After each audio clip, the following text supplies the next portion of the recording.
ಇವತ್ತು ನಾನು ಭಾಳ ದಿನಗಳ ನಂತರ ಶ್ರೀ ಶ್ರೀ ದತ್ತಗುರು ಸದಾನಂದ ಮಹಾರಾಜರವರ ಆಶ್ರಮಕ್ಕೆ ಬಂದಿದ್ದೀನಿ. ಆ ತಂದೆಯ ಆಶೀರ್ವಾದ ನನ್ನ ಮೇಲೆ, ನನ್ನ ಇಡೀ ಕರ್ನಾಟಕದ ಎಸ್ಪೆಷಲಿ ಮೊದಲಿಗೆ ಹೆಣ್ಣುಮಕ್ಕಳ ಮೇಲೆ, ಮಹಿಳೆಯರ ಮೇಲೆ ಮತ್ತು ಇಡೀ ಜನತೆಯ ಮೇಲೆ ಇರಲಿ ಅಂತ, ಮತ್ತು ಅವರೆಲ್ಲರಿಗೂ ಒಳ್ಳೆಯದನ್ನು ಮಾಡಲಿ ಅಂತ ಹೇಳಿ ನಾನು ಸ್ವಾಮೀಜಿಯವ್ರ ಹತ್ರ ಕೇಳ್ಕೊಂಡಿದ್ದೀನಿ. ಇಲ್ಲಿ ಈ ಆಶ್ರಮವನ್ನು ನಡೆಸ್ತಾ ಇರುವಂಥ ಪ್ರತಿಯೊಬ್ಬರಿಗೂ ಒಳ್ಳೆಯದನ್ನು ಮಾಡಲಿ ಅಂತ ಸಹ ನಾನು ಸದಾನಂದ ಮಹಾರಾಜರ ಹತ್ರ ಕೇಳ್ಕೊಂಡಿದ್ದೀನಿ. ನಾನು ಪರ್ಸ್ನಲಿ ಯೂಶ್ವಲಿ ಆ ಥರ ಎಲ್ಲ ಕೇಳ್ಕೊಳ್ಳೋದಿಲ್ಲ. ನಾನು ಕೇಳ್ಕೊಳ್ಳೋದು ಇಷ್ಟೇ, ನನಗೆ ಶಕ್ತಿ ಕೊಡಿ, ನನಗೆ ಶಕ್ತಿ ಅಂದರೆ ಶಕ್ತಿ ಕೊಡಿ ನನಗೆ. ಆ ಶಕ್ತಿಯಿಂದನೇ ನಾವು ಒಬ್ರು ಕಣ್ಣೀರು ಒರೆಸೋಕ್ಕಾಗೋದು, ಒಬ್ರು ನೋವಿನಿಂದ ಹೊರಗೆ ತರೋಕ್ಕಾಗೋದು, ಒಬ್ರಿಗೆ ಸಹಾಯ ಮಾಡೋಕ್ಕಾಗೋದು. ಆ ಶಕ್ತಿ ಅಷ್ಟೇ ನಾನು ಆ ದೇವರಲ್ಲಿ ಕೇಳ್ಕೊಳ್ಳೋದು, ಬೇರೆ ಏನೂ ಕೇಳ್ಕೊಳ್ಳೋದಿಲ್ಲ. ಆ ಭಗವಂತನ ಕೇಳ್ಕೊಂಡ್ರೆ ಕೊಡ್ತಾನೆ, ಕೇಳದೇ ಇದ್ದರೂ ಅವನಿಗೆ ಗೊತ್ತು ಏನು ಮಾಡಬೇಕು ಅಂತ. ಆಮೇಲೆ ನಾನು ಕಾಯಕವೇ ಕೈಲಾಸ ಅಂತ ನಂಬಿರೋಳು. ಎಲ್ಲಿ ಕೆಲಸ ಮಾಡಿದೆ ಅಲ್ಲಿ ದೇವ್ರು ಇರ್ತಾನೆ ಅಂತ, ಅದು ನಾನು ಭಾಳ ಮೂಲವಾಗಿ ನಂಬೋ ಅಂಥ ಹೆಣ್ಣುಮಗಳು. ನನ್ನ ಕೆಲಸದಲ್ಲಿ ದೇವರನ್ನು, ಪರಮಾತ್ಮನನ್ನು ಕಾಣ್ತೇನೆ. ಆ ತತ್ವವನ್ನೇ ನಾನು ನಂಬೋದು, ಮುಂದಕ್ಕೂ ನಡ್ಕೊಂಡು ಹೋಗೋದು ಸಹ. ಹೀಗೆ ಸುಮಾರು ಒಂದು 5-6 ವರ್ಷಗಳ ಹಿಂದೆ ನಾವು ಬೆಂಗಳೂರು ಆಶ್ರಮದಲ್ಲಿ ಸದಾನಂದ ಮಹಾರಾಜ್ ಅಂತೇಳಿ ಬಾಬಾವ್ರ ಆಶ್ರಮ ಇದೆ ಬನ್ನಿ ಅಂತೇಳಿ ಅನ್ಎಕ್ಸ್ಪೆಕ್ಟೆಡಾಗಿ ಅರಮನೆ ಮೈದಾನಕ್ಕೆ ಹೋದ್ವಿ. ಅಲ್ಲಿ ಕೆಲವೊಂದು ಬಾಬಾರವರ ಇರುವಿಕೆಯ ಬಗ್ಗೆ ನಮಗೆ ಗೋಚರ ಆಯಿತು. ಹೆಚ್ಚಿನದಾಗಿ ಹೇಳಬೇಕು ಅಂತಂದರೆ, ನಾವು ಬಾಬಾವ್ರನ್ನ ನಂಬಿ ಈ ದಾವಸ್ಪೇಟೆ ಆಶ್ರಮ ಉದ್ಘಾಟನೆ ಮಾಡಿ ವಾರ್ಷಿಕೋತ್ಸವ ಮಾಡಿದ್ಮೇಲೆ ಒಂದು ಪವಾಡ ನಡೀತದೆ. ಏನು ಅಂತಂದರೆ, ನಮಗೆ ದತ್ತ ಜಯಂತಿ ದಿನ ಬಾಬಾ ಅವರು ಗಂಡು ಮಗುನ ಪ್ರೇರಣೆ ಮಾಡ್ತಾರೆ ಪ್ರಸಾದ ರೂಪದಲ್ಲಿ. ಅವರಿಂದ ನಮಗೆ ಒಂದು ಮಗು ಆಗುತ್ತೆ. ಹಾಗಾಗಿ ಬಾಬಾ ಅವ್ರನ್ನ ಜಾಸ್ತಿ ನಂಬಲಿಕ್ಕೆ, ಈ ದಾವಸ್ಪೇಟೆ ಆಶ್ರಮ ಮಾಡಲಿಕ್ಕೆ ಜಾಗವನ್ನು ಅವರ ಸೇವಾರ್ಥವಾಗಿ ಬಿಟ್ಟಿರ್ತೀವಿ. ಈ ಉದ್ದೇಶಗಳಿಂದ ಬಾಬಾ ಅವ್ರನ್ನ ನಾವು ಜಾಸ್ತಿ ನಂಬ್ತಾ ಇದ್ದೀವಿ. ಹಾಗೆ ಮುಂದೆ ಇನ್ನೂ ಹೆಚ್ಚಿನ ಪವಾಡಗಳನ್ನ ನಮ್ಮ ಜೀವನದಲ್ಲಿ ಮಾಡಿದ್ದಾರೆ. ಕೆಲವೊಂದನ್ನು ಹೇಳ್ಬೋದು, ಕೆಲವೊಂದನ್ನು ಹೇಳ್ಕೊಳ್ಳಿಕ್ಕಾಗೋದಿಲ್ಲ. ಅದೇ ರೀತಿ ಇವತ್ತು ವಾರ್ಷಿಕೋತ್ಸವ ಕಾರ್ಯಕ್ರಮನ ನಡೆಸ್ತಾ ಇದ್ದೀವಿ. ಬಾಬಾ ಅವ್ರ ಹತ್ರ ನಾವೇನೇನು ಕೇಳ್ಕೊಂಡಿದ್ವೋ ಎಲ್ಲ ನೆರವೇರ್ತಾ ಇದೆ. ಈ ದಾವಸ್ಪೇಟೆ ಆಶ್ರಮದ ಉಸ್ತುವಾರಿಗಳಾಗಿ ಈ ಕಾರ್ಯಕ್ರಮಗಳನ್ನೆಲ್ಲ ಪ್ರತಿ ವರ್ಷ ನಡೆಸ್ಕೊಡ್ತಾ ಇದ್ದೀವಿ. ಈಗ ಎಷ್ಟೊಂದು ಜನ ಮಠ ಮಾಡಬೇಕು ಅಂತೇಳಿ ಹೋರಾಟ ಮಾಡಿ ನಿಧಿನೂ ಸಂಗ್ರಹ ಮಾಡಿದ್ರು, ಅವರು ಆಗಿಲ್ಲ.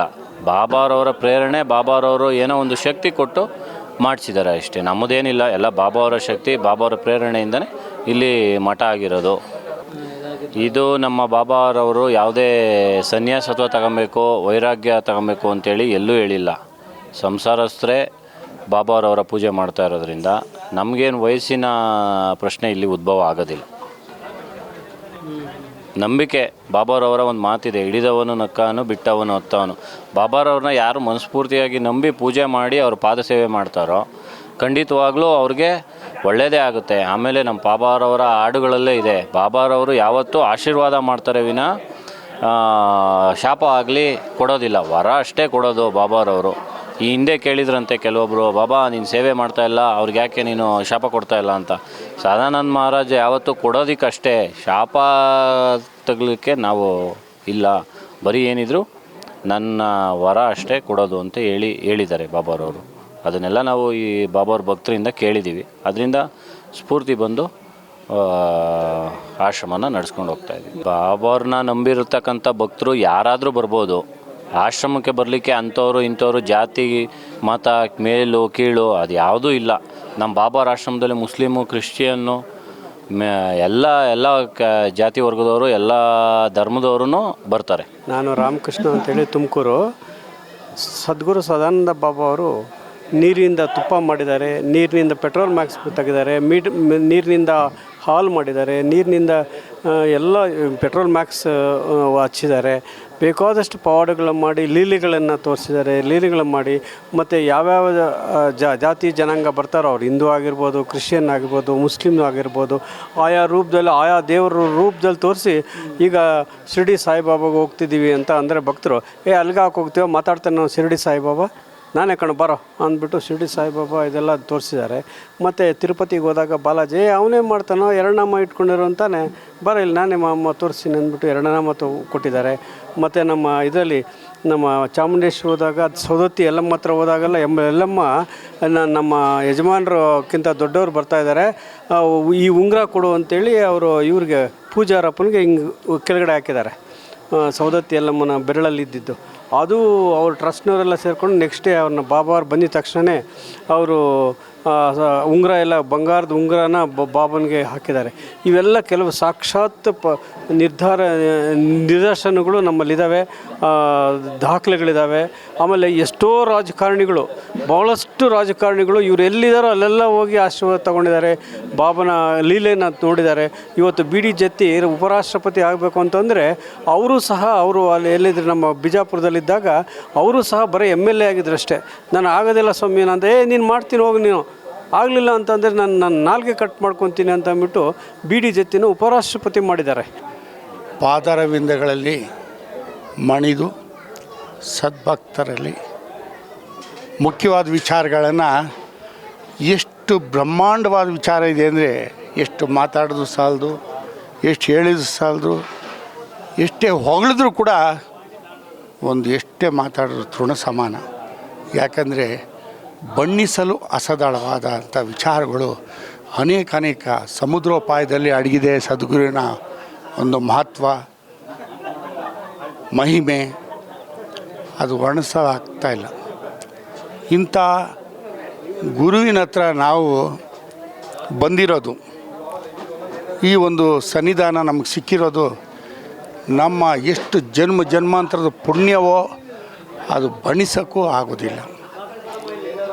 ಮುಖ್ಯವಾಗಿ ತಿಳಿಸ್ಬೇಕು ಅಂದರೆ ಗುರುಗಳು ಸಾಧಾರಣ ನಮ್ಮ ಮುಂದೆ ಮನುಷ್ಯನ ರೀತಿಯಲ್ಲಿ ಕಂಡರು ಅಷ್ಟೇ, ಅವರು ಮಾನವರಲ್ಲ, ಸಾಕ್ಷಾತ್ ಭಗವಂತನೇ ಸಾಕ್ಷಾತ್ ಭಗವಂತನೇ ಆಗಿದ್ದರಿಂದ ಅವನ ಹತ್ರ ನಾವು ಯಾವ ರೀತಿಯಾಗಿ ನಮಗೂ ಕೂಡ ಕೊನೆಯವರೆಗೂ ಅವರು ದೇಹಾಂತ್ಯವಾಗೋರ ತನಕನೂ ನಮಗೂ ಕೂಡ ಇವರು ಭಗವಂತ ಇವನ ಹತ್ರ ಹೇಗೆ ನಡ್ಕೋಬೇಕು ಅಂತಕ್ಕಂಥ ಒಂದು ಯಾವುದೇ ವಿಚಾರ ನಮಗೆ ಗೋಚರವಾಗಲಿಲ್ಲ. ಇವರು ಸುಮಾರು 35 ವರ್ಷ ಆಯಿತು ಈ ಪರಮಾತ್ಮನ ಸನ್ನಿಧಾನಕ್ಕೆ ನಾನು ಬಂದು. ಈ 35 ವರ್ಷದಲ್ಲಿ ನಾನು ಈ ಗುರುಗಳ ಹತ್ರ ತಿಳ್ಕೊಂಡಿದ್ದು ಭಾಳ ಕಡಿಮೆ. ಅಂದರೆ ಎಷ್ಟು ಆಳವಾಗಿ ತಿಳಿಯೋಕ್ಕೆ ಹೋದಷ್ಟು ಅಷ್ಟು ಪಾತಾಳದಷ್ಟು ಆಳನೇ ಏನೂ ತಿಳಿಯೋಕ್ಕಾಗ್ತಾಯಿಲ್ಲ. ಯಾಕಂದರೆ ತ್ರಿಮೂರ್ತಿಗಳಿಗೆ ಗುರು ಅನಿಸಿರ್ತಕ್ಕಂಥ ಈ ಪರಮಾತ್ಮನ ಬಗ್ಗೆ ನಾನು ಏನು ಹೇಳಲಿ. ಬ್ರಹ್ಮ ವಿಷ್ಣು ಮಹೇಶ್ವರ, ಅಷ್ಟದಿಕ್ಪಾಲಕರು, ನವಗ್ರಹಗಳು, ದೇವತೆಗಳು, ಎಂಥ ಮಹಿನ್ವಾನ್ವಿತ ತಾಯಂದಿರು, ಆದಿಶಕ್ತಿ ತಾಯಂದಿರು ಕೂಡ ಅವರ ಪಾದ ತಳದಲ್ಲಿ ಇದ್ದರು. ಯಾವ ತಾಯಿಗೆ ಆಗಲಿ ಯಾರಿಗೇ ಆಗಲಿ ಎಲ್ಲ ಇವರ ಇದರಲ್ಲೇ ಇದ್ದರು. ಇವರು ಒಂದು ಆದೇಶ ಮಾಡಿದ್ರೆ ಸಾಕು, ಆಶೀರ್ವಾದ ಆಗ್ತಾಯಿತ್ತು. 2002ರಲ್ಲಿ ನಾನು VRS ತೊಗೊಂಡ್ಮೇಲೆ ನನಗೆ ಸ್ವಲ್ಪ ತಾಪತ್ರೆ ಆಯಿತು. ಮನೆಯಲ್ಲಿ ಗ್ಯಾಸ್ ಸಿಲಿಂಡ್ರು ಮುಗ್ದೋಗಿ ಸುಮಾರು 1 ವಾರ ಆಗಿದೆ. ನಾನು ನಮ್ಮ ಆಶ್ರಮದ ಗೆಳೆಯರು ಹೋಗಿದ್ದಾಗ ಮನೆಗೆ ಮಧ್ಯಾಹ್ನ ಆರತಿ ಆದಮೇಲೆ ಭಕ್ತರು ಎಲ್ಲ ಹೋದಂಥ ಸಮಯದಲ್ಲಿ ನನ್ನ ಮಗಳಿಗೆ, ಅಮ್ಮ ಏನು ಟೀ ಮಾಡಮ್ಮ ಅಂತ ಹೇಳಿದೆ. ಅಷ್ಟೊತ್ತು ಕಾಲೇ ಮುಗ್ದೋಗಿ ಕೆರೋಸಿನ್ ಸ್ಟೌವ್ನಲ್ಲಿ ಅಡುಗೆ ಮಾಡ್ತಾಯಿದ್ದಾರೆ. ಇದು ನನ್ನ ಗಮನಕ್ಕೆ ಬಂದಿಲ್ಲ. ಆಮೇಲೆ ಇದಾಗಿದೆ. ಬಂದರು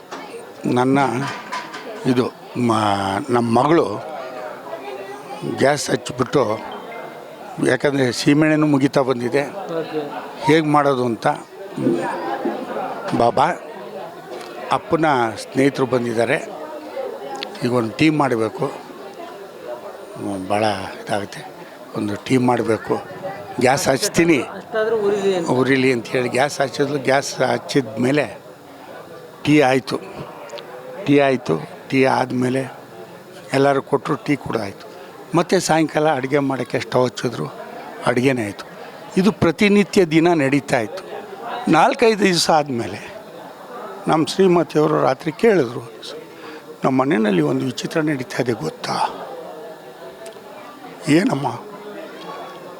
ಆ ದಿವಸ ನಿಮ್ಮ ಸ್ನೇಹಿತರು ನೀವೆಲ್ಲ ಬಂದಿದ್ರಲ್ಲ, ಬಂದಾಗ ಈ ಥರ ಯಶು ಟೀ ಮಾಡಬೇಕು ಅಂಥೇಳಿ ಕೇಳಿದಾಗ ಆಯಿತು ಅಂಥೇಳಿ ಬಾಬುನ ಕೇಳ್ಕೊಂಡ್ಲಂತೆ. ಟೀ ಮಾಡೋಕ್ಕೆ ಸ್ಟಾರ್ಟ್ ಮಾಡಿದೆ. ಇದುವರೆಗೂ ಅಡುಗೆ ನಡೀತಾ ಇದೆ ನಮ್ಮ ಮನೆಯಲ್ಲಿ, ಗ್ಯಾಸ್ ಉರಿತಾ ಇದೆ.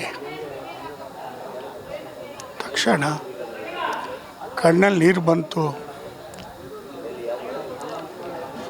ಅಂಥ ನನ್ನ ಮಹಾನ್ ಭಕ್ತನ